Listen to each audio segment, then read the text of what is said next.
tadzakura wa tazkir, wal naf'a wal intifa', wal ifadah wal istifadah, wal hasa ala tamasuki bi kitabillah wa sunnati rasulih, wa du'a ila al-huda, wa dalalah ala al-khair, ibtigha'a wajhillah wa mardatihi wa qurbihi wa thawabihi lillahi ta'ala. Allahumma raddina bi qada'ika wa sabirna ala bala'ika wa auzi'na syukra ni'amatika. Ya Allah, jadikan kami redha menerima takdirmu, jadikan kami sabar dalam menerima ujianmu, dan bimbinglah kami untuk sentiasa syukur kepada nikmatmu. Terima kasih Al-Fadhil Tuan Pengacara Majlis yang saya hormati, para pegawai dan seterusnya, ahli-ahli jawatankuasa Surau Ar-Raudhah Apartmen Presin 16 Putrajaya, tuan-tuan guru, para alim ulama, para habaib, tak dilupakan para pelayar yang mengikuti siaran kita pada malam ini. Tak kira daripada mana siaran ini dapat diikuti. Yang menonton dari utara, moga sejahtera. Yang menonton dari timur, moga terus makmur. Yang menonton dari barat, moga dapat berkat. Yang menonton dari selatan, moga dapat keampunan. Anak Cina memakai singlet pergi ke kedai. Kalaulah tidak kena jalan berbelik-belik tadi dah saya sampai. Minta maaf tuan-tuan, saya semayang di presin sebelah. Saya ingatkan saya seramah di presin sebelah. Sebab iklan ada semua. Minta maaf lah, ada sedikit ada hari bodoh. Ada hari bodoh. Betul lah hari ni hari bodoh, betul lah. Pada malam ni insya-Allah kita akan membicarakan tajuk tentang persoalan tawakal. Seperti yang kita maklum, tanpa kita sedar, hari ini sudah pun genap 627 hari ataupun setahun 8 bulan 17 hari. Kita berada dalam suasana bencana non-alam yang berskala internasional. Kita sejak daripada 18 Mac 2020 telah berada dalam satu tempoh yang dipanggil sebagai kordon saniter. Kordon saniter ini adalah proses pembersihan besar-besaran yang dijenamakan dengan pelbagai brand: physical distancing, quarantine, circuit breaker, self-isolation, social restrictions, total lockdown. Dan di negara kita lebih terkenal dengan perkataan Perintah Kawalan Pergerakan PKP, yang berbeza di belakang sahaja, sama ada pemulihan, bersyarat, diperketatkan dan berbagai lagi.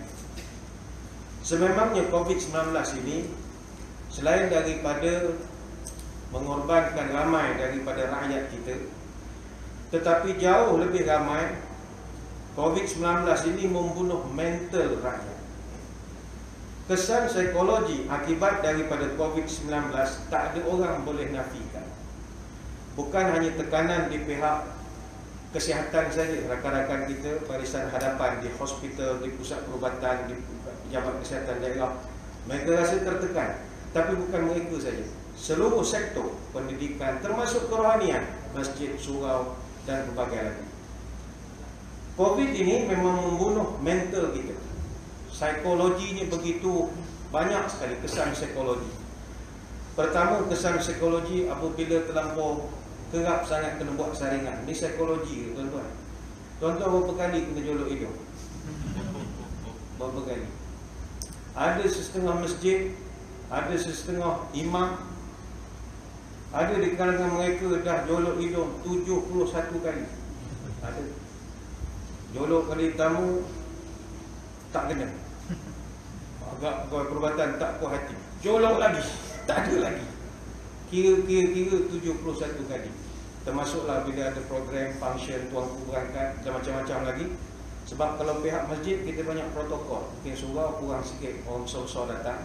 Maka kita kalau macam masjid negeri misalnya, tuanku nak berangkat, protokolnya kena buat saringan. Program peringkat negeri buat di masjid pun kami kena buat saringan.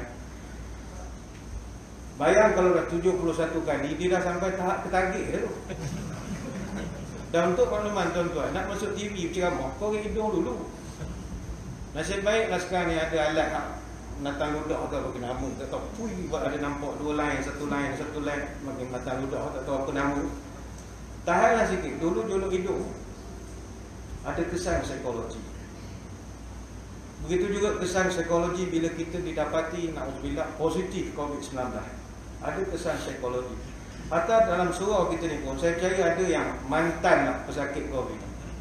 Tuan-tuan, kita bila masa COVID, kita tak ada masalah. Kalau duduk main cergam, tak ada apa aktivitinya, macam biasa saja.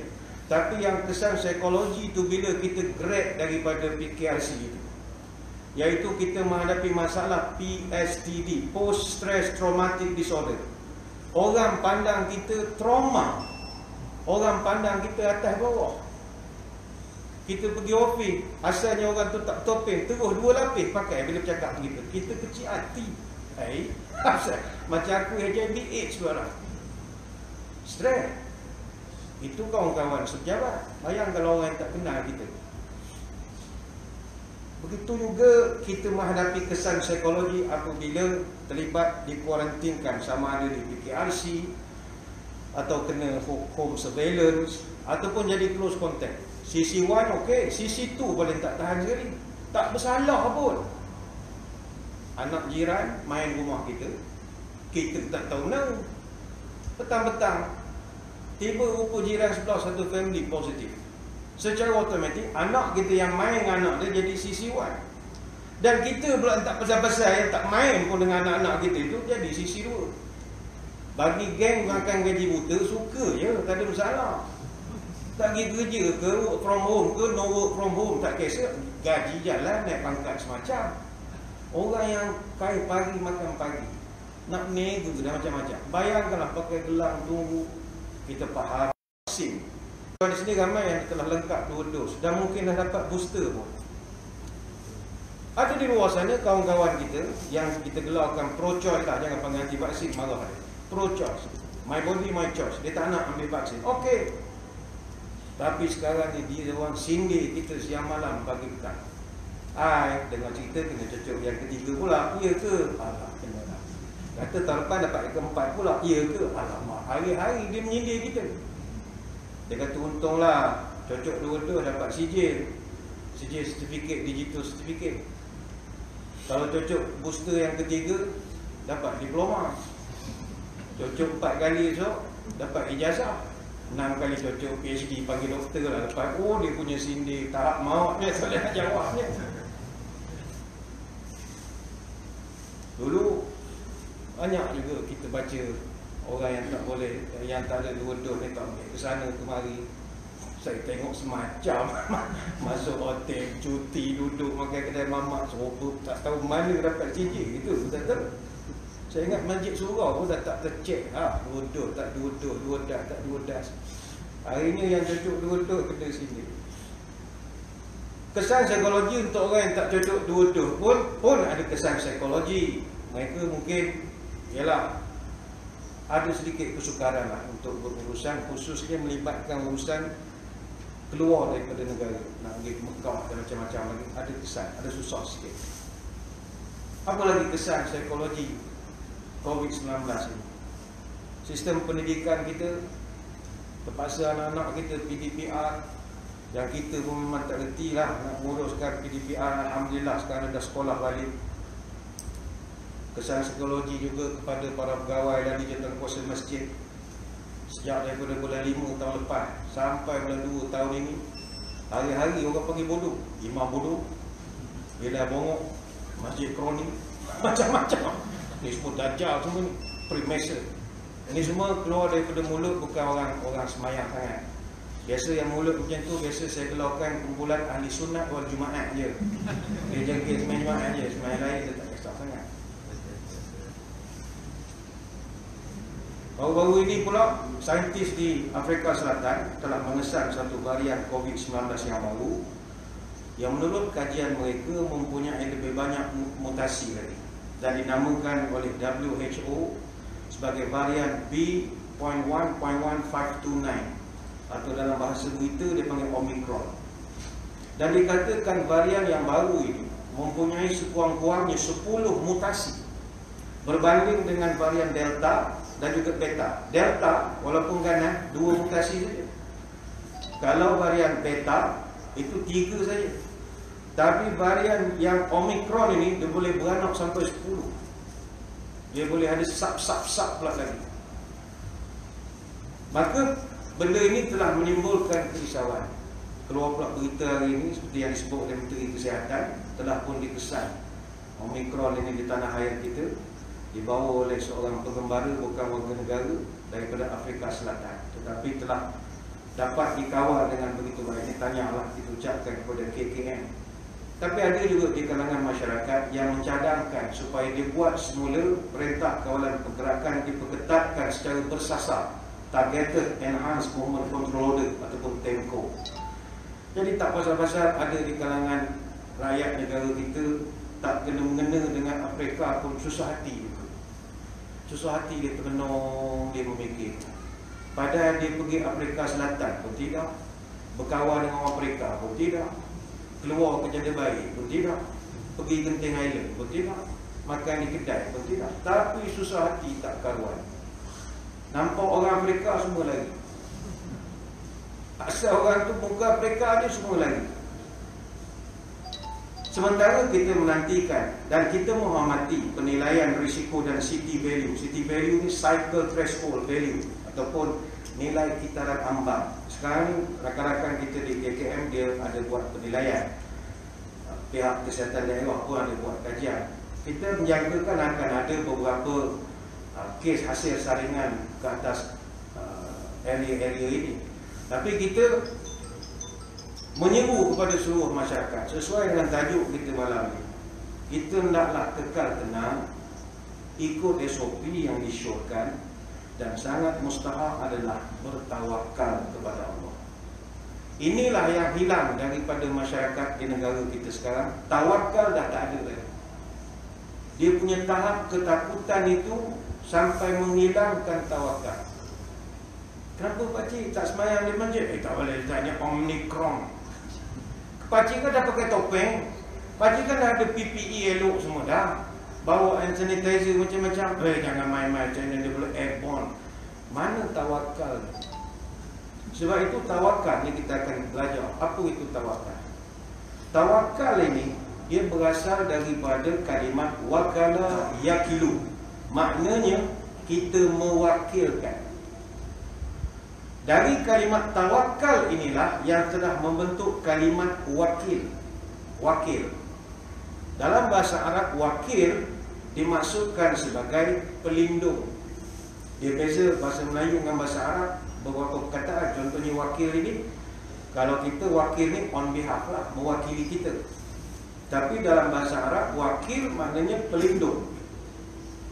Contoh dalam Quran surah Al-An'am ayat 102, Allah Ta'ala ada menyebut wa huwa ala kulli syai'in wakil, dan Allah lah atas segala sesuatu menjadi wakil.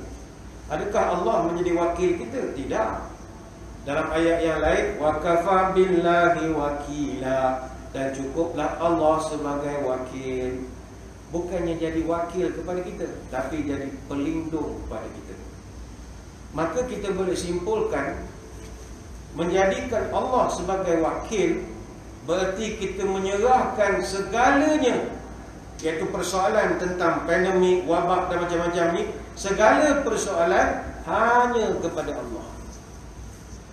Sebab itulah orang Islam bila dia nak melakukan sesuatu kerja, semuanya dia mulakan dengan Bismillah. Apa makna Bismillah? Dengan nama Allah, bersama nama Allah, dia gantungkan pekerjaan itu kepada Allah. Tapi macam mana bila buat begini dia boleh jadi tak gantung dengan Allah? Takut dia. Bismillah.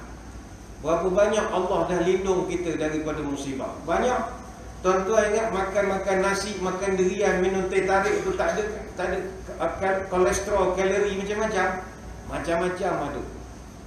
Tapi kenapa alhamdulillah tak ada sakit, Allah pelihara, tak ada angin, boleh tidur, tak ada masalah. Kita Bismillah dengan nama Allah. Aku bertawakal kepada Allah. Sebab itu Nabi Ibrahim AS ketika dia dibakar di dalam api, apakah yang menjadi penyelamat kepada dia? Tawakal dia kepada Allah. Ketika Siti Hajar ditinggalkan di padang pasir, apakah yang menjadi kekuatan kepada Siti Hajar walaupun hanya berdua dengan anaknya Ismail? Tawakal kepada Allah. Maryam ketika ditinggalkan di biara seorang diri, tapi bagaimana dia boleh survive, boleh hidup, ada makan yang dihantarkan kepada dia. Apa sebab? Tawakal. Orang tawakal tak pernah gagal. Hanya orang yang tak confident saja dengan mewakilkan sesuatu kepada Allah, dia akan mengalami kegagalan. Sebab itulah para ulama mengatakan, orang yang betul-betul tawakal kepada Allah, Allah berjanji orang ni masuk syurga tanpa hisab.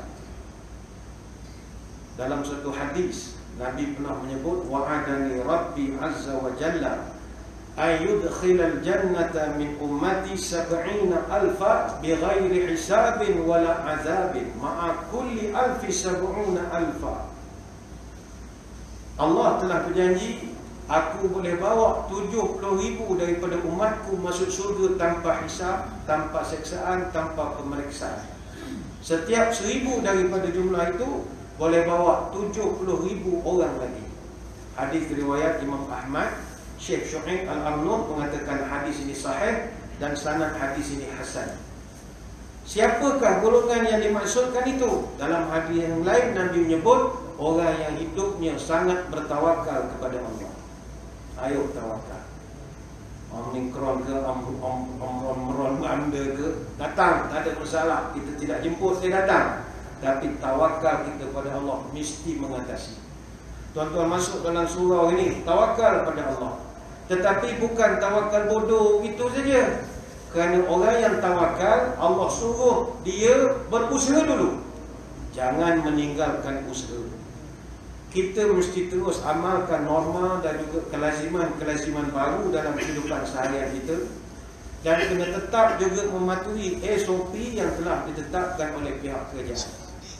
Terus amalkan penjarakan yang selamat, physical distancing, jaga kebersihan diri, terutamanya kebersihan tangan, elakkan kawasan yang terlampau bersesak-sesak dan elakkan terlampau dekat kalau tak ada sebab. Kita usaha untuk mengawal gelombang ini dengan melandaikan keboleh jangkitan. Itu usaha kita. Dengan izin yang maha kuasa, kita akan menang, tak ada masalah. Syaratnya mesti usaha tawakal. Tak boleh tawakal bodoh saja. Tak boleh, kena ada usaha juga. Ada satu riwayat daripada Imam Ibn Hibban dan juga Imam Al-Hakim. Satu hadis daripada Ja'far bin Amr bin Umayyah daripada ayahnya radhiyallahu anhu.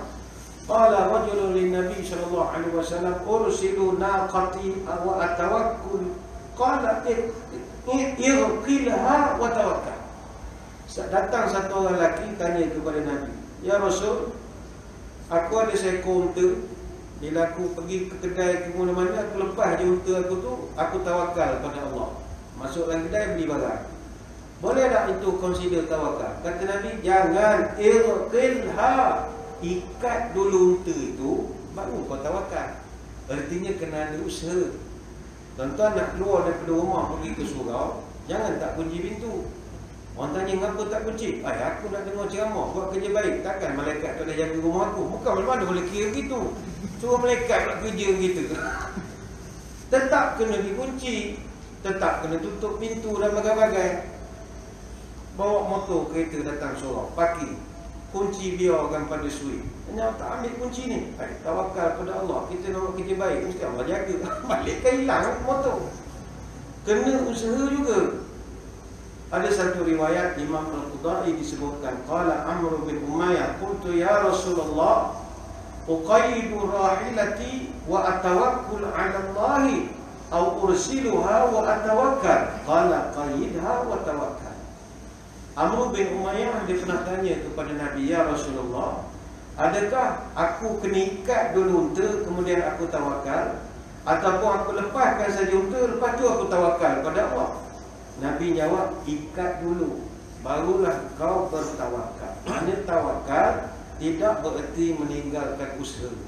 Masuk surau pakai pelitup muka, ikut segala peraturan yang ditetapkan, maknanya kita usaha. Dan di penghujungnya kita gantungkan diri kita kepada Allah. Yang dapat menolong kita hanyalah Allah. Sebab itulah kita ikrarkan di dalam sembahyang kita, iyyaka na'budu wa iyyaka nasta'in hanya kepadamu aku beribadat dan hanya kepadamu aku minta pertolongan. Surah Al-Fatihah ayat yang kelima. Dan kalimat ini adalah makna daripada doa yang sering kita amalkan dalam akhir solat kita. Allahumma a'inni ala dzikrika wa syukrika wa husni ibadatik. Ya Allah, tolonglah aku supaya dapat sentiasa berzikir kepadamu, bersyukur kepadamu dan beribadat kepadamu. Hadis riwayat Abu Daud. Sebab kita takkan dapat mengelakkan keburukan, bahkan kita tak dapat melakukan kebaikan kalau tidak ada izin daripada Allah. Itu sebablah bila azan, kita break untuk azan. Kita break untuk azan. Dan kita break sekejap. Kita break sekejap untuk azan. Masa azan, kita dituntut oleh agama untuk menjawab mengikut apa yang dibacakan oleh muazzin. Allahu Akbar, Allahu Akbar. Gitu ya, Allahu Akbar. Asyhadu la ilaha illallah. Tapi bila sampai hayya 'alas solah, apa jawapan kita? La haula wala quwwata illa billah. Tawakal kita pada Allah. Tidak ada daya, tak ada upaya melainkan dengan izin Allah. Apa sebab? Allah nak didik kita supaya jadi orang yang gantungkan hidup pada dia. Hatta semayang pun belum tentu kita boleh laksanakan kalau tanpa izin daripada Allah. Sebab itulah kita membaca la haula wala quwwata illa billah. Sebab itu tuan-tuan sekalian, Rasulullah SAW mengibaratkan tawakal seperti perilaku burung. Burung. Kita dah masuk dah azan belum? Sikit lagi ya? Dalam satu hadis Nabi menyebut, "Lau annakum tawakkaltum 'ala Allahi haqqa tawakkuli la razaqakum kama yarzuqu at-tayr taghdu khimasa wa taruhu bitana." Kalaulah engkau ni betul-betul tawakal kepada Allah dengan sebenar-benar tawakal, nescaya kamu akan diberi rezeki seperti burung. Burung terbang dalam keadaan lapar, dia balik waktu petang dalam keadaan kenyang. Hadis riwayat Imam Ahmad. Tapi burung itu walaupun dia nak dapat makanan, dia tetap kena terbang. Kalau sekadar duduk saja dekat sarang dia, tak ada orang nak beri dia makan. Artinya usaha tawakal akan dapatlah rezeki. Ada satu orang ulama, dia pernah bercerita. Dia ni kalau berdoa, orang selalu dengar dia membacakan doa, Allahumma rzuqna kama tarzuqul bughas. Ya Allah, berikanlah aku rezeki sebagaimana engkau berikan rezeki kepada bughas. Apakah burung bughas ini? Bughas ini apa? Sejenis burung. Daripada jenis apakah burung ini? Yang ini saya akan terangkan kemudian, kerana kita nak memberi laluan dulu kepada azan Isya. Jadi tuan-tuan semua jalan ke mana-mana, kita akan kembali selepas ini.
Muslimin muslimat yang dirahmati Allah sekalian, kembali kita menyambung syarahan ini.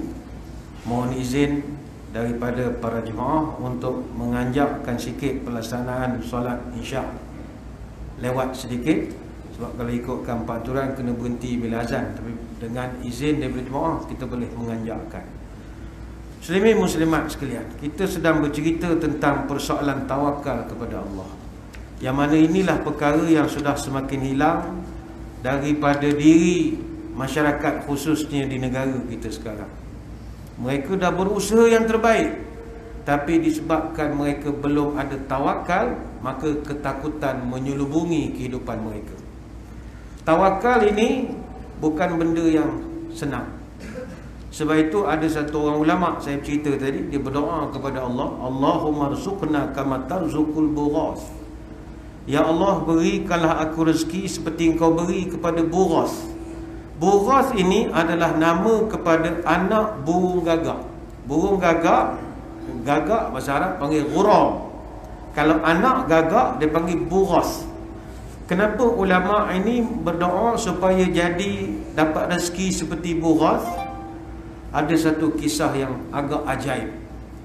Rupa-rupanya gagak bila dia melahirkan anak dia warna putih, bukannya hitam. Sedangkan mak dia hitam, tapi anak dia putih, sebab bulu masih belum keluar lagi. Jadi disebabkan gagak ni tak sekolah, dia tak rasa itu anak dia. Jadi dia akan biarkan anaknya itu dia buat tak tahu saja. Bayangkanlah, kesian, baby baru lahir, dia tak terima itu sebagai anak dia, tak ada nak beri makan minum, dia hintai pada jauh saja. Tapi bagaimana Allah memelihara haiwan-haiwan yang lemah ini. Allah yang maha memberi rezeki, yang menanggung rezeki, sebab Allah yang menciptakan, dia tahu. Allah telah menjadikan kepada anak burung gagak ini ada satu bauan ataupun aroma yang keluar daripada badan anak gagak ini, sehingga bau ini boleh mengundang datangnya serangga ke sarang. Serangga suka dengan bau aroma daripada badan anak gagak. Jadi bermacam-macamlah jenis ulat, serangga berdatangan, silih ganti. Jadi anak gagak ini disebabkan datang serangga-serangga ini, dia pun makan. Dan dia dah makan sampai warna dia berubah, bulu dah tumbuh jadi hitam. Ketika itu barulah mak gagak tahu, ini anak aku. Barulah dia pun jagalah anaknya itu. Inilah kebesaran Allah. Baik itu, kalau kita yakin tawakal kepada Allah, dialah Allah yang menjamin rezeki, yang memberi rezeki, orang itu akan bahagia hidupnya. Allah bersebut dalam Quran, nahnu qasamna bainahum ma'isyatahum fil hayatid dunya. Akulah yang menentukan kehidupan kau di dunia ini, bukan majikan kau, bukan bos kau, bukan setiausaha bahagian kau, bukan KSU kau. Aku, kata Allah Ta'ala, yang menentukan hidup kau di dunia ini. Surah Az-Zukhruf ayat 32. Baik itu, kalau orang ada tawakal, hidupnya tenang-tenang saja. Tapi kerana kita tak ada tawakal, Nabi SAW ada satu kisah panjang. Hadis ini antara hadis panjang. Kalau dalam kitab-kitab hadis 3-4 muka surat hadis ini, hadis tentang tawakal. Kata Abu Hurairah radhiyallahu anhu, satu hari Nabi dia bercerita pada kami. Nabi ni suka bercerita. Kadang lepas subuh Nabi bercerita. Kalau tak ada cerita dia tanya mimpi, dia suka santai-santai. Kata Abu Hurairah, Nabi pernah bercerita annahu zakara rajulan min bani Israel sa'ala ba'da bani Israel an yuslifahu alfa dinarin qala tini bisyuhada'i ushhiduhum faqala kafa billahi syahida qala fa'tini bikafil qala kafa billahi kafilan qala sadaqta. Nabi cerita dululah ada satu orang Bani Israel, dia jumpa kawan dia Israel juga, Yahudi sama Yahudi lah. Dia pun beritahu kawan dia, bang, aku nak pinjam dengan kau 1000 dinar boleh? 1000 dinar. Kawan dia kata, boleh, tak ada masalah. Tapi i'tini bisyuhada ushhidhum, boleh pinjam 1000 dinar, tapi bawalah saksi yang menyaksikan pinjaman ini. Jawab laki-laki, kafa billahi syahidah. Tak payah saksi, biarlah Allah je jadi saksi kita. Kalau tuan-tuan nak bagi pinjam, datang member pinjam 1000, takkan pinjam bodoh gitu ya. Buatlah hitam putih sikit. Tak ada hitam putih, Allah saksi kita. Malaikat kiri kanan, tuan-tuan nak bagi. Tak ada, scam tu. Qala fa'tini bil kafil, kau boleh tak bawa kau orang yang boleh jamin, boleh jadi garantor. Pokok engkau tak lari tak bayar ke? Orang tu jawab, kafa billahi kafilah. Katanya, biar Allah je jadi penjamin. Apa jawab laki-laki ni tadi? Sadaqta. Beres boh. Beres boh. Aku beri engkau 1000 dinar. Kemudian fadafa'a ilaihi ila ajalin musamma. Bila kawan yang A ni bagi pinjam 1000 dinar, yang B ni dah dapat duit, dia kata beginilah bang, saya janji akan bayar balik duit ni. Saya duit gue nak guna untuk buat modal berniaga. Nanti cukup tempoh tertentu, kita berjanji nak jumpa di mana, saya akan bayar balik. Kawan yang A kata, berapa lama lagi? Dia kata, bagi saya tempoh setahun. Mana kiraan daripada hari ini, genap setahun, abang tunggu kat pelabuhan, saya sampai. Orang yang A yang bagi duit ni kata, beres, tak ada masalah. Genap setahun, aku tunggu kat pelabuhan. Jadi Mamat ni pun pergilah. Dia dapat duit, dia pun pergilah cari perahu, dia pun hantarlah, buat gilah cari rezeki dia. Dan alhamdulillah, dia dapatlah berniaga bagus. Dia berniaga di satu tempat baru. Perniagaannya berjalan baik. Dah dekat setahun, dia dah boleh dapat nak pulang balik duit kawan dia yang A ni tadi. Lalu dia pun sampai dah tempoh untuk membayar, dia pergilah tepi laut untuk nak menunggu bot, untuk nak naik pergi ke bayar pada kawan dia. Ternyata bot yang dia cari tak ada. Hari tu tak ada bot. Mungkin musim tengkujuh, tak ada orang berani ke laut, jadi tak ada pengangkutan. Ni dia dah berjanji dengan kawan dia ni, hari esok genap setahun nak pulangkan duit ini.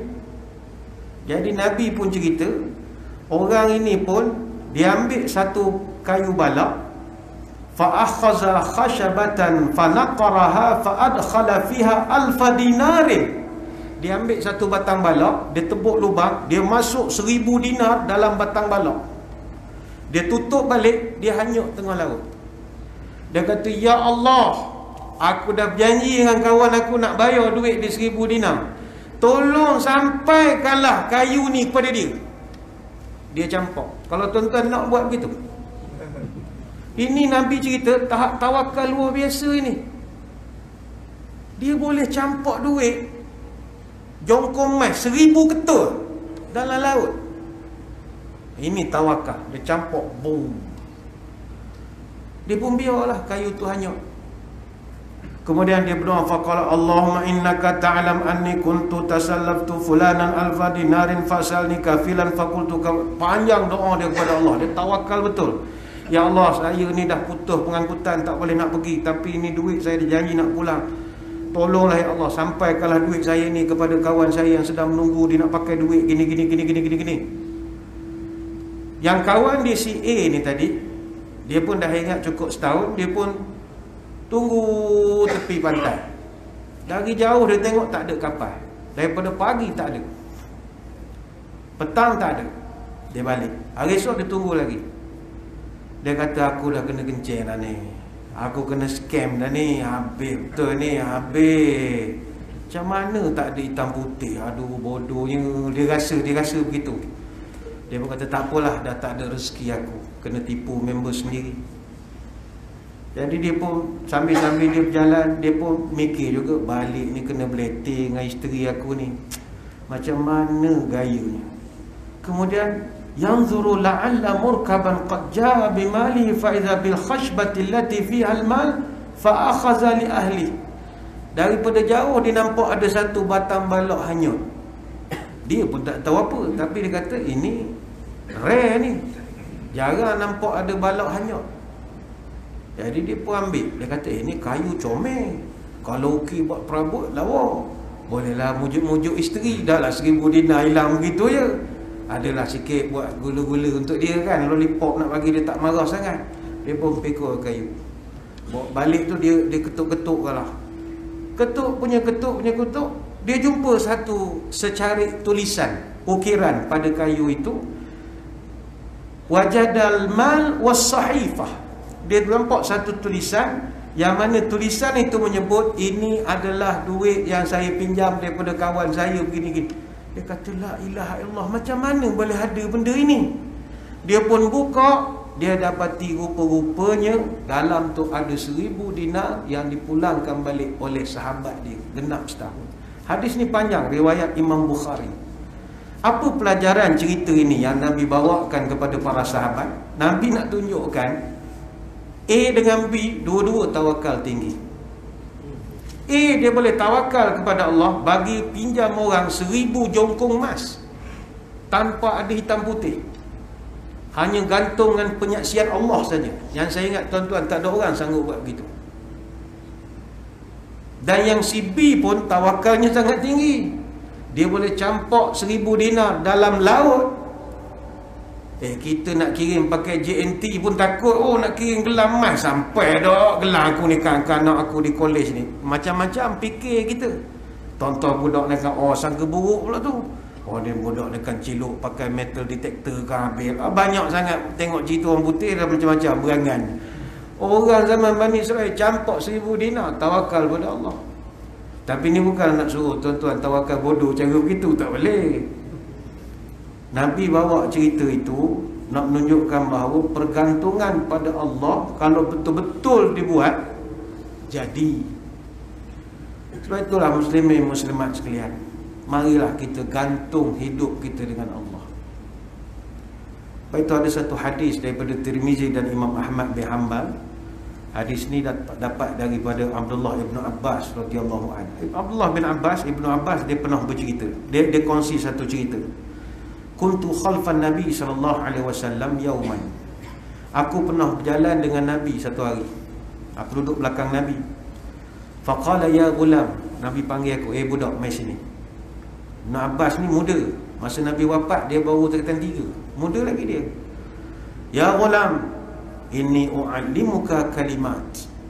Budak kecil, aku nak ajar kau pagi ni ada beberapa nasihat. Kau kena pegang nasihat ini. Boleh ya Rasulullah, saya suka. Kata Nabi, number 1, ihfazillah yahfazka. Yang kedua, ihfazillah tajidhu tujahaka. Yang ketiga, iza sa'alta fas'alillah.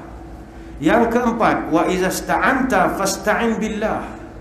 Yang kelima, wa'lam annal ummata law ijtama'at ala an yanfa'uka bi syai'in lam yanfa'uka illa bi syai'in qad kataballahu laka. Yang keenam, wa in ijtama'u ala an yadurruka bi syai'in lam yadurruka illa bi syai'in qad kataballahu alayka. Dan yang ketujuh kata Nabi, rufi'atil aqlam wa jaffatis suhuf.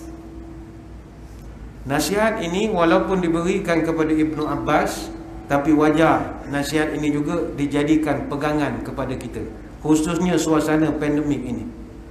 Pertama, Nabi beritahu kepada Ibn Abbas, ihfazillah yahfazka. Engkau jaga Allah, Allah akan jaga kamu. Tuan-tuan, inilah kalimat yang tak ada wujud lagi dalam kamus masyarakat di Malaysia sekarang. Jagalah Allah, Allah akan jaga kamu. Di Malaysia sekarang yang ada adalah kita jaga kita. Kita jaga kita. Kita jaga kita. Tak tahulah ngapa kita. Orang suruh Allah jaga kita. Ni bukanlah nak menghina orang buat slogan tu. Dia pun tak tidur malam cari slogan. Betul dah tu. Betul dah. Tapi dah sampai masa tukar lah. Allah jaga kita lah pula. Kita dah tak jaga dah sama kita. Roblox tak ada dah. Dulu ada kita jaga kita. SJR, polis tanya nak pergi mana, mana surat. Ada jaga sama-sama kita sama kita. Ini tuan-tuan tak ada lah. Pas Kelakawi, kita Highland macam-macam lah. Tak ada dah. Siapa yang hidupnya tak nak dijaga oleh Allah? Sudah pastilah orang tak sioman saja yang tak nak hidupnya dijaga dan dipelihara oleh Allah, khususnya pada musim-musim wabak sebegini. Apa cara nak mendapat penjagaan? Apa cara dia katakan kita jaga Allah, Allah jaga kita? Kata ulama, jaga Allah ini adalah jaga batasan-batasan yang Allah gariskan, jaga hak Allah, jaga segala perintah dan larangan. Jika semua itu kita berjaya laksanakan, maka kita termasuk orang yang menjaga Allah sebaik-baik penjagaan. Inilah golongan yang disebut dan disanjung oleh Allah, hadza ma tu'aduna likulli awwabin hafiz. Inilah nikmat yang dijanjikan kepada kamu wahai hamba yang sentiasa hafiz, sentiasa menjaga, iaitu menjaga peraturan, menjaga larangan dan bagai-bagai. Surah Qaf ayat 32. Kata Ibn Rajab Al-Hambali dalam kitab Lataiful Ma'arif, penjagaan dari Allah ni pula ada dua. Kita jaga Allah, Allah jaga kita. Apa yang Allah akan jaga kita? Pertama, Allah akan jaga kita dengan memenuhi segala keperluan duniawi kita. Memelihara badan kita, memelihara anak kita, keluarga kita, harta kita. Dan Allah akan arahkan ada malaikat khusus untuk jaga kita. Oh, special tu. Lahu mu'aqibatum min baini yadayhi wa min khalfihi yahfazunahu min amrillah. Bagi manusia itu ada malaikat-malaikat yang aku utuskan bergiliran menjaganya dari depan, dari belakang. Mereka menjaganya atas perintah Allah. Surah Ar-Ra'd ayat 11. Baik itu kalau kita jaga hak-hak Allah, Allah akan jaga kita menerusi malaikat yang diutuskan untuk menjaga kita. Dan Allah berjanji akan tetap menjaga anak-anak kita walaupun kita dah tak ada lagi. Perkara ini sebagaimana telah dibuktikan dalam kisah dua anak yatim yang ditolong oleh Nabi Khidir AS. Nabi Khidir dia bantu membina dinding rumah anak yatim yang hampir roboh. Ni kalau kita baca dalam surah Al-Kahfi disebutkan, wa ammal jidaru fakana li ghulamaini yatimaini fil madinati wa kana tahtahu kanzun lahuma. Dan adapun dinding rumah itu adalah milik dua anak yatim di kota itu.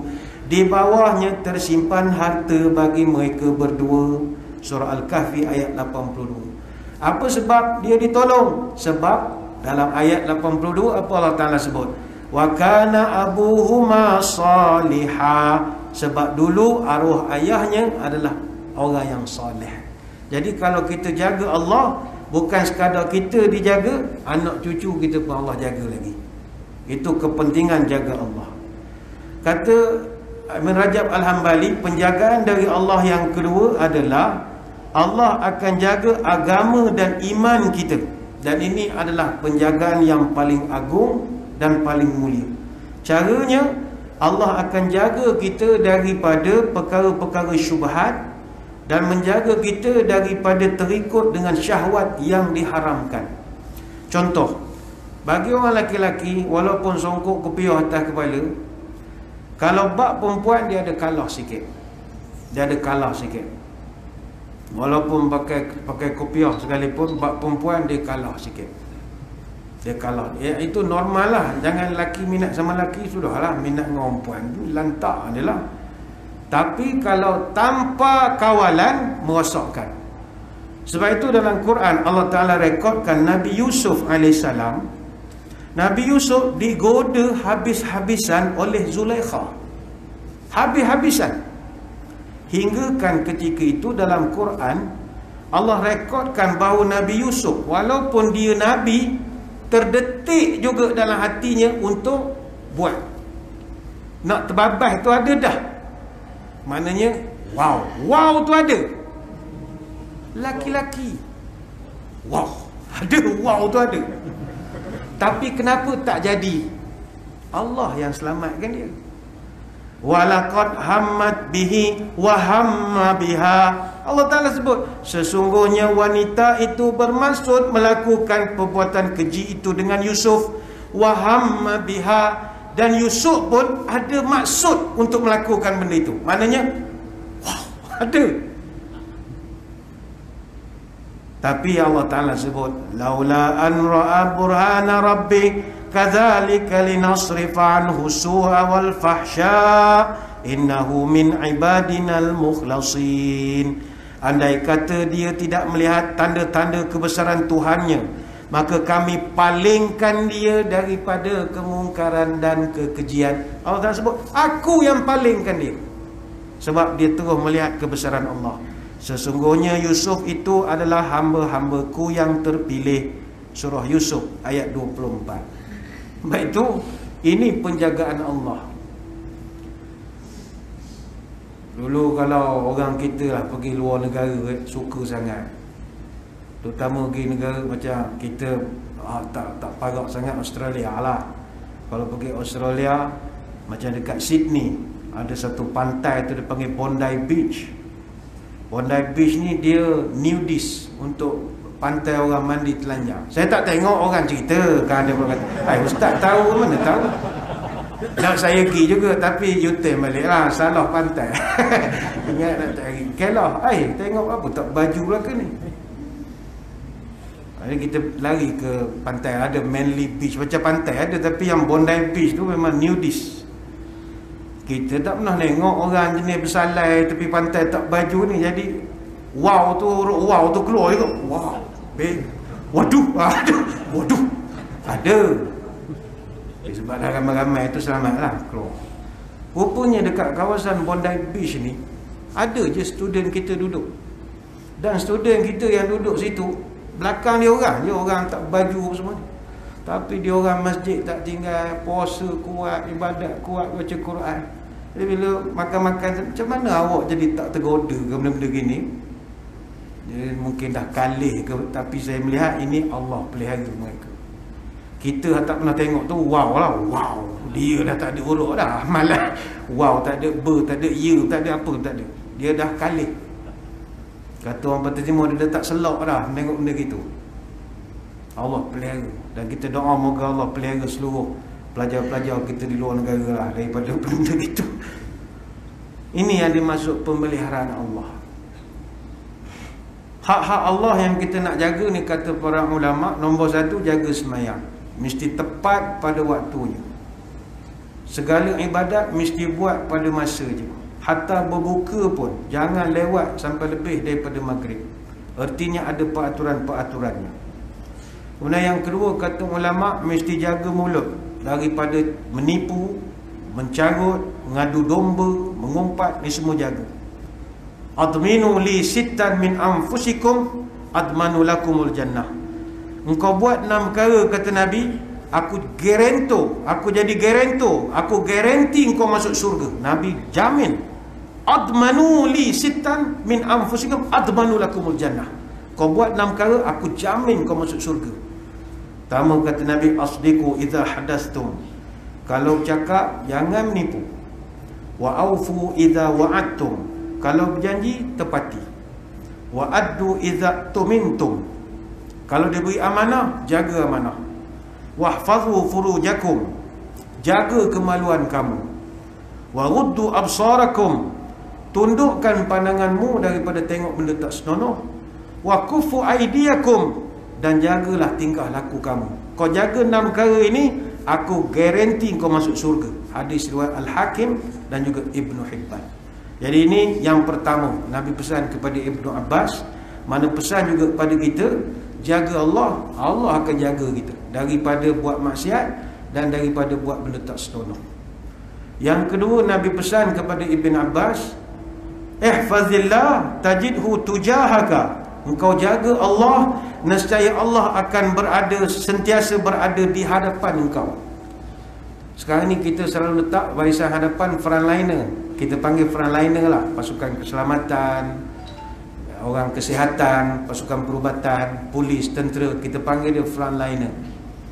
Mari kita tambahkan perbendaraan perkataan frontliner ini dengan meletakkan Allah di hadapan kita. Ihfazillah tajidhu tujahaka, kata Nabi. Kau jaga Allah, Allah akan duduk frontline. Dia akan jaga engkau.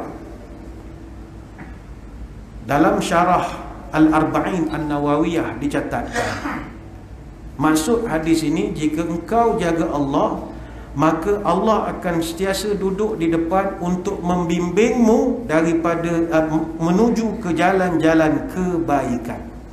Itu nasihat yang kedua. Nasihat yang ketiga yang Nabi berikan kepada Ibnu Abbas, wa izasta'anta fasta'in billah. Kalau engkau nak minta sesuatu, minta kepada Allah. Jangan minta kepada manusia dulu, minta kepada Tuhan. Orang yang gantungkan hidup dengan makhluk, dia kena bersedia untuk kecewa. Tuan-tuan gantungkan hidup tuan-tuan dengan menteri, orang politik yang berhormat, pegawai tinggi kerajaan, ketua polis, tuan-tuan kena bersedia untuk kecewa. Sebab itu semua tak ada yang kekal. Tidak ada manusia yang kekal. Kalaupun jawatan dia sampai dia mangkat, dia kekal jawatan, tapi kesihatannya tidak kekal. Yang kekal hanyalah Allah yang serba maha. Sehingga Allah sebut dalam Quran, was'alullaha min fadli, minta kepada aku sebab aku serba mengurniakan. Surah An-Nisa ayat 32. Aku serba maha, maha kaya, maha pemurah, maha penyayang, maha hidup tak mati-mati. Minta dengan aku. Allah Ta'ala tidur pun tak pernah. Tuan-tuan kalau baik dengan menteri, menteri ada waktu tidur dia. Tuan-tuan pergi rumah dia 3 pagi, terajang bodyguard. Dengan Tuhan pukul 3 lagi syok minta. Pukul 3 pagi, 2 pagi, Tuhan lagi suka. Sebab masa itu masa orang bermanja dengan dia. Sebab itu kalau nak berjaya, kata orang bijak pandai, kena ada duit. Apa makna duit? DUIT. Doa, usaha, ikhtiar, tawakal. Pergantungan kepada Allah kena ada. Sebab itu nombor 1 sekali adalah doa. Allah sangat murka kepada orang yang tak nak minta kepada dia. Wa qala rabbukum ud'uni astajib lakum innal ladzina yastakbiruna an ibadati sayadkhuluna jahannama dakhirin. Minta kepada aku mesti kabulkan. Hanya orang yang sombong saja tidak mahu minta pada aku, dan aku akan campakkan mereka dalam neraka Jahannam. Surah Mu'minun ayat 60. Ada satu syair Arab pernah menyebut, la tas'alanna bani Adam hajah wasalil ladzi abwabuhu la yuhjab. Jangan engkau suka minta sesuatu dengan hamba, tapi mintalah kepada pemilik pintu yang pintunya sentiasa terbuka. Allahu yaghdabu in tarakta su'alahu wa bani Adam hina yus'alu yaghdabu.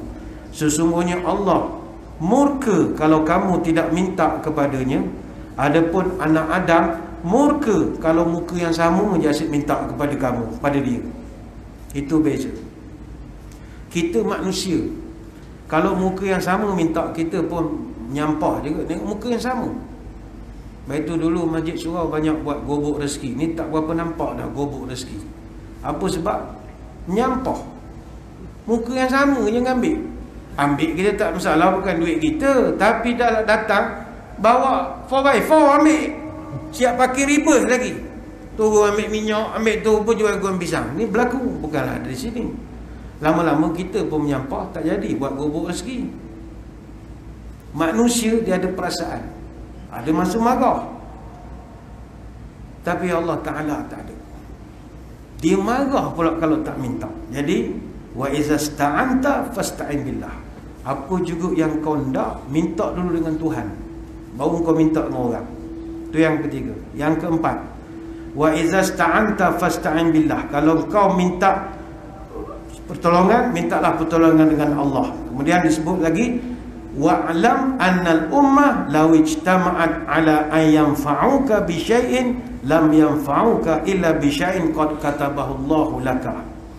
Kalau seluruh dunia bersatu untuk memberi keuntungan pada engkau, maka kau tak akan dapat apa-apa kalau Allah tidak izinkan. Kita cadang nak buat bisnes macam-macam, dah ada business plan bagus, apa nak buat gini, confident mesti boleh jual, macam-macam lah. Tapi kalau Allah tidak beri keizinan, tak akan berlaku. Semuanya dengan izin Allah. Nabi nak mengajar kita beriman kepada takdir, tawakal kepada Allah. Berapa ramai peniaga-peniaga Ramadan tahun lepas dah berkira-kira keuntungan meniaga Ramadan. Dah ada dah masa itu. Congkok rayanya, kuih raya. Yalah, dulu tiap-tiap tahun bila time Ramadan, the money is good, jual bagus. Ramadan ni musim buat duit. Orang tak kerti meniaga pun jadi meniaga bulan Ramadan, sebab the money is good. Jual apa saja insya-Allah laku. Kalau makanan tak payah ceritalah, batu-batu goreng pun orang beli, tuan-tuan. Bulan puasa ni jangan cerita nak raya, orang suka. Kalau jalan tar Kuala Lumpur pai tengah-tengah malam, suka. Macam saya Masjid Negeri Kuantan, depan saya pada MPK, wah penuh orang meniaga situ, berkemah lagi gini, suka. Tapi tahun lepas terjelepuk semua, terceduk semua. Apa sebab? Dah rancang elok-elok, dah beli barang, dah order bagai-bagai, tapi tak diizinkan oleh Allah, tak dapat. Sebab itu tawakal pada Allah.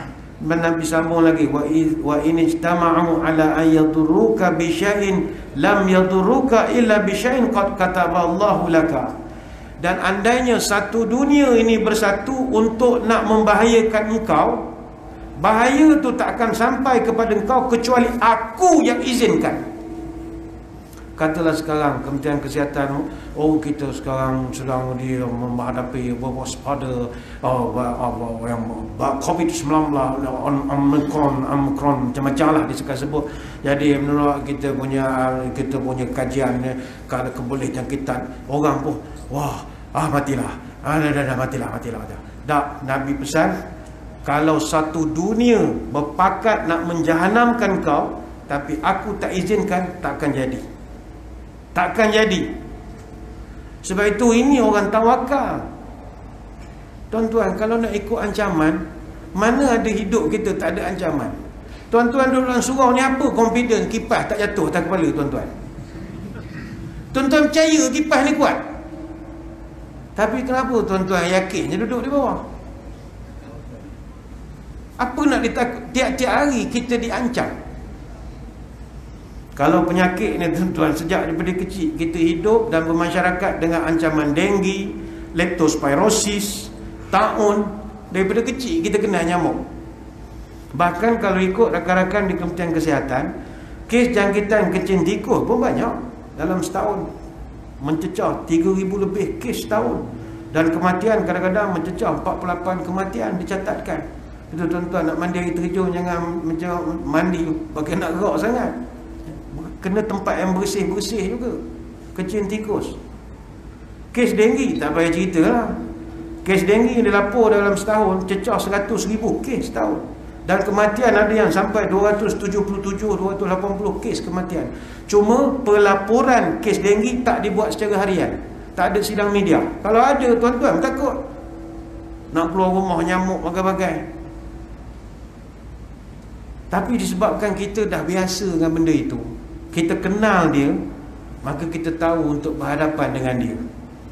Macam untuk COVID-19 ini, masa mula-mula jadi dulu, Task Force COVID di peringkat negeri, mereka meramalkan COVID ni kita akan duduk cara kordon saniter ni 2 tahun. Peringkat awal, yang ini pun dah hampir 2 tahun. Dan mereka pun mengatakan bahawa untuk hapuskan total, impossible. Hapus ke 100% tak boleh. Hanya boleh tukar terma daripada pandemik kepada endemik saja. Sebab tu yang mampu mereka buat sekarang ni flatten the curve. Dan kita diminta untuk bersedia. Virus ini akan mengambil masa untuk hilang, atau mungkin tidak hilang langsung. Maka baik itu Tan Sri DG Kesihatan dalam satu PC yang pernah dibuat bulan Mei tahun lepas, dengue is part of our community and we learn to live with them. Dengue juga adalah masalah, dan dia pun sebahagian daripada masalah dalam masyarakat. Tapi kita belajar untuk hidup dengan nyamuk. Kita daripada kecil tahu mak akan bila maghrib balik, masuk rumah tutup pintu, tutup tingkap, spray rumah, yang pakai spray lah. Duk kampung lu pakai lingkar ubat nyamuk itu, panggil ubat nyamuk. Patutlah nyamuk banyak bagi ubat, sihat ada. Pakai ubat nyamuk. Bahkan mak-mak kita pergi menoreh pun bawa ubat nyamuk, gantung pada tali pinggang ni, bawa pergi menoreh. Artinya kita tahu, kita kenal kelambu, kita tahu nak pergi ke kebun jangan pakai baju warna sekian-sekian yang boleh menarik nyamuk, sebab kita belajar untuk hidup dengan dia. Sebab itu kalau nak kira ancaman, hidup kita penuh dengan ancaman. Tuan-tuan keluar daripada surau nanti, tahukah tuan-tuan, di atas langit sana, tak kala tuan-tuan memandang keindahan langit, sedarkah tuan-tuan di atas sana ada hampir 2 juta kilogram besi yang sedang berputar di atas kepala kita? Itu tak cerita kapal terbang lagi. Hak lalu lalang, duduk dengkil, duduk di mana? Brung, kapal terbang. Brung, kapal terbang. Satelit yang sedang mengorbit sekarang ini ada 4,256 satelit sedang mengorbit, dan ada 1,419 aktif beroperasi. Amerika saja ada 576 satelit, China ada 181 satelit, Russia ada 140, UK ada 41, Eropah ada 36. Dan 346 daripadanya adalah satelit pengintipan. Malaysia ada juga hantar untuk menengok astro. Tapi saya ingat dia kena ejah balik sebab hujan selalu tak ada line. Dia kena konakan sikit kepok dia tu. Kena hantar Syekh Muzaffar, hantar semula. Bayangkan kalau satelit ini, tak payah cerita satelit tu jatuh, skru je cabut, meninggal lama dah kita ni. Ayo, belajarlah untuk takut dengan ilmu. Tawakal itu. Itu kata Syekh Mustafa Al-Maraghi, al-khashiyatu khawfun makrun bit-ta'zim wa ilmu biman takhsyah. Sifat takut ini adalah nombor 1, mesti utamakan takut Tuhan dulu. Yang kedua, kau mesti ada ilmu terhadap benda yang kau takut. Maaf, ramai daripada masyarakat kita sebenarnya tak ada knowledge yang mencukupi pun tentang penyakit ini. Kita dengar-dengar saja, tapi knowledge yang sebenar tak ada. Sebab kita berbicara tentang dunia mikroorganisma. Mikroorganisma ni benda tersembunyi daripada mata manusia, dan manusia dia sering menjadi musuh kepada benda yang dia tidak nampak. Kenapa tersembunyi? Sebab mikroorganisma terlalu kecil. Lebar virus ukuran dari kira-kira 0.5 mikron, maknanya 500 nanometer. 1 nanometer dia 1/1000 mikron, kecil sangat. Sebab itu sekali lagi, kalau kita nak takut, tak tertakut dik kita. Apa kita punya jaminan atas rostrum ni? Tak ada kuman, tak ada bakteria, tak ada apa-apa. Tak ada jaminan. Kalau tuan-tuan buat swab test pada ni pun sangkut ni meja macam lembu korban itu. Kalau tuan-tuan jolok lubang hidung lembu korban tu, saya ingat sangkut. Benda-benda halus yang kita panggil mikroorganisma ni, sama ada bakteria, fungus, virus, alga ataupun lain-lain, jumlah mereka 20 kali ganda lebih banyak daripada bilangan haiwan di muka bumi ini. Sebab itu sekali lagi, kalau kita nak takut, tak tertakut di kita. Silakan takut, tapi takutlah dengan ilmu. Ketakutan tanpa ilmu melahirkan paranoid, melahirkan misofobia, germofobia, the fear of germs. Fobia dengan itu masalah. Orang yang takut tak tentu arah, dia panggil OCD, Obsessive Compulsive Disorder. Salah satu daripada masalah mental illness. Dia dah jadi terlampau geli luar biasa sangat. Sebab itulah Nabi musim wabak dia amalkan, dia ajar kita satu doa, Allahumma inni a'udzubika minal baras wal junun wal juzam wa min sayyil asqam. Ya Allah, jauhkan aku daripada penyakit sopak, Yang keluar pun doa dia wal junun. Ya Allah, jauhkan aku daripada gila. Apa kena mengena gila dalam wabak? Ramai orang jadi gila dalam suasana wabak ini. Gila bukan gila, fobia tak tentu arah. Ada orang pakai topeng 4 lapis. Duduk rumah je lah kalau dah 4 lapis begitu. 4 lapis, saya ingat dia mati dalam emas dia je esok. Takut sangat. Ni 2 pakai shield lagi. La ilaha illallah. Kita minta jauh daripada jadi gila. Jika kita mengambil risiko, kita mungkin akan gagal. Tapi kalau kita tak mengambil risiko, kita pasti akan gagal. Risiko terbesar adalah tidak melakukan apa-apa. Jadi tawakallah pada Allah.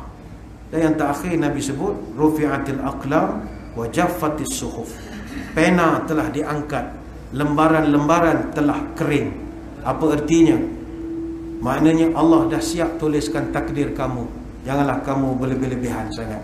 InsyaAllah apa yang Allah takdirkan semuanya dalam aturan dan ketentuan Allah. Macam contoh, kalau kita ditakdirkan misalnya ada yang meninggal, isteri, anak, orang-orang tersayang, tak payahlah menangis lama sangat. Nangis kena menangis, tapi janganlah menangis macam tak boleh terima takdir langsung. Kataballahu maqadiril khalaiq qabla an yakhluqas samawati wal arda bi 50,000 sanatin. Aku telah mencatatkan takdir setiap makhluk 50,000 tahun sebelum aku ciptakan langit dan bumi. Hadis Muslim. Jadi tuan-tuan kalau menikah seorang lagi, isteri mesti marah. Tuan-tuan kau sabar. Abang ni dah ditakdirkan 50,000 tahun dulu dah sebelum penciptaan langit dan bumi. Hadis riwayat Muslim. Jadi hafal hadis ni. Cek balik video ni, hafal hadis. Kataballahu maqadirul khalaiq qabla an yakhluqas samawati wal arda bi 50,000 sanatin. Takdir ni aku dah tulis 50,000 tahun sebelum aku cipta langit dan bumi. Jadi jangan marah-marah. Buta baju aku mana Pak? Bukan nak pergi menikah apa je. Jadi kalau ayat ini sebagai pedoman bahawa semuanya berlaku adalah izin Allah. Wa ma tasqutu min waraqatin illa ya'lamuha wa la habatin fi dhulumatil ardi wa la ratbin wa la yabisin illa fi kitabim mubin. Dan tidak ada sehelai daun yang gugur melainkan aku tahu daun yang mana. Dan tidak jatuh sebutir biji pun dalam kegelapan bumi, sama ada tanah yang basah atau tanah yang kering, melainkan telah kutulis dalam Lauh Mahfuz. Surah Al-An'am ayat 59. Kalau daun sehelai yang gugur pun Allah tahu daun mana, daun tu nama apa, maka susah sangat ke Allah nak menentukan takdir kita. Maka kalau ke situ cara berfikir, itulah berfikir orang yang tawakal. Sebenarnya banyak nak diterangkan, tapi masa kita tak begitu mengizinkan. Moga-moga apa yang kita ceritakan pada malam ini memberi semangat pada kita untuk meneruskan kehidupan. Tetapi ingat, tawakal bukanlah membuat usaha. Usaha yang terbaik. We do the best, let God do the rest. Buat yang terbaik, selebihnya serahkan kepada Allah. Janganlah jadi takut tak tentu arah, sebab kita sudah pilih yang terbaik. Sekadar itu, sekali lagi saya mengucapkan ribuan terima kasih di atas undangan. Mohon maaf sebarang kekurangan. Mudah-mudahan kita bertemu pada lain-lain kesempatan. Sekali lagi pada rakan-rakan dari Surau Ar-Rawdah Apartmen Presin 16 Putrajaya, dan daripada rakan-rakan daripada geng Surau Putrajaya, kami ucapkan terima kasih di atas kehadiran muslimin muslimat sekalian. Sebelum berpisah, marilah kita menadah tangan berdoa. Moga pertemuan ini diberkati oleh Ilahi. A'udzubillahi minasyaitonir rajim. Bismillahirrahmanirrahim. Allahumma arzuq baladana Putrajaya khassatan wa sairul biladil muslimina 'amatan as-sakha wan nama war raha wahfazha bihifdzika min kulli makruh ya rabbal alamin. Allahumma inna na'udzubika minal baras wal junun wal judham wa min sayyi'il asqam wa na'udzu bi kalimatillahi tammati min syarri ma khalaq. Ya kafi ya syafi ya wafi ya hamid ya majid, idfa' anna kulla ta'bin syadid waqfina minal haddi wal hadid wal maradi syadid wakshif anna minal bala'i ma la yakshifuhu ghairuka Allahumma inna nastaghfiruka innaka kunta ghaffara tahassanna bidhil izzati wa'tasamna bi rabbil malakut wa tawakkalna 'alal hayyil ladzi la yamut. Allahumma asrif an wilayah Putrajaya wa Malaysia wa sa'iril biladil muslimin hadzal waba wa qina syarrid da wa najjina min jami'in anwa'il bala bilutfika ya latif innaka ala kulli syai'in qadir. Subhanakallahumma wa bihamdika nashhadu an la ilaha illa anta nastaghfiruka wa natubu ilaik. Wassallallahu ala sayyidina Muhammadin wa ala alihi wa sahbihi wa baraka wasallam walhamdulillahi rabbil alamin. Sekadar itu, wabillahi taufik wal hidayah. Wassalamualaikum warahmatullahi wabarakatuh. Wallahu a'lam.